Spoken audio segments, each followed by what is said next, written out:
This is WCPO 9 News.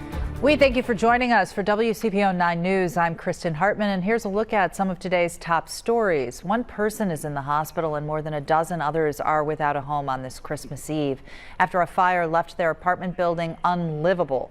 Crews were called to Clifton Woods Apartments near UC this morning, just 3 minutes after the first call came out.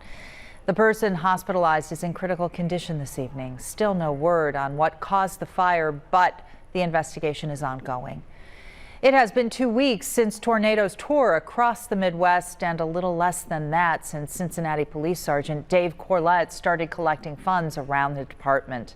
In a short few weeks, he raised $12,000. He then made the 4-hour drive to Dawson Springs, Kentucky himself to hand out $100 bills to people who need it. Sergeant Corlett said the trip gave him a greater appreciation for what he has this Christmas.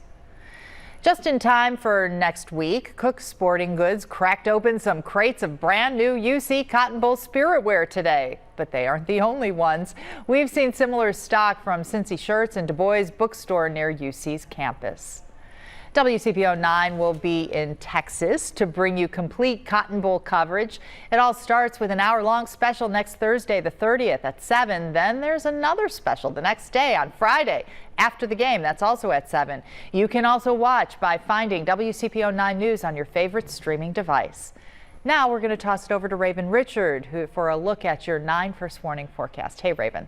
Hey, so big story for us, the warm Christmas up ahead. Look at some of our highs. Everyone going to make it into the 60s, mid 60s, and even some upper 60s. Would not be surprised if a couple places in our region, so 70 degrees. But as far as rain goes, we will start to see some, but really it's not going to be a whole lot for us. We'll see it move in very early for us, breaking up by the time we do make it throughout the rest of the day. But now as far as the rest of your forecast goes, well, we are talking about 50s and 60s for the next several days with more chances of rain leading into next week.